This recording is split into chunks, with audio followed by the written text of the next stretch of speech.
Season 2 of Hero Siege has launched a couple of days ago, and I've been playing Viking as per usual, and this time I didn't want to play a usual boring just full physical Viking, so I looked around and I found something very interesting.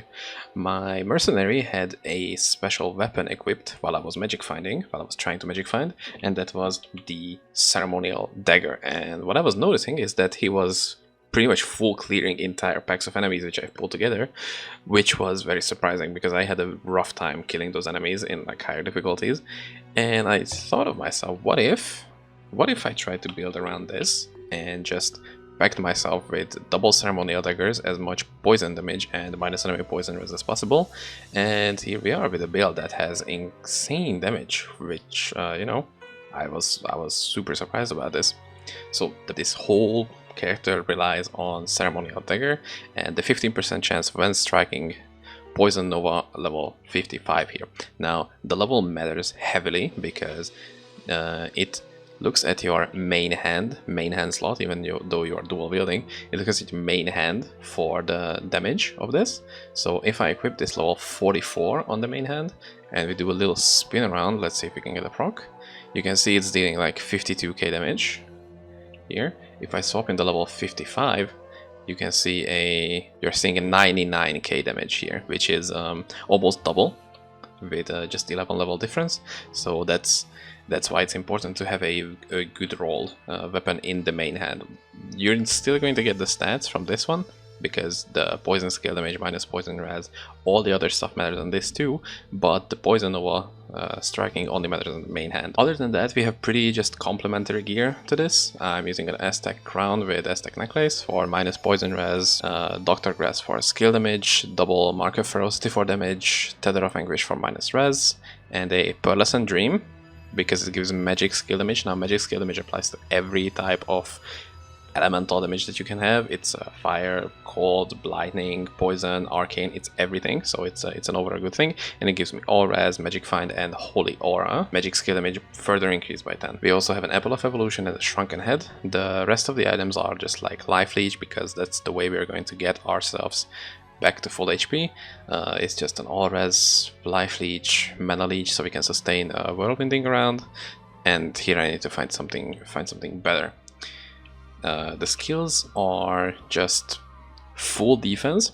We still max out Whirlwind because we need all the attack rating we can get. We don't have ignore target defense 100%, which hurts a little bit. It means that we have to rely on attack rating. Thankfully, Ceremonial Dagger has an insane amount of flat attack rating on it, and you can max out Whirlwind and Weapon Master for a bunch of extra attack rating.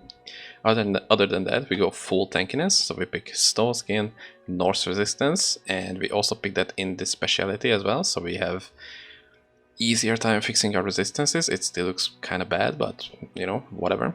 We max out Combat Orders, and we put 1 point into Defensive Shouts.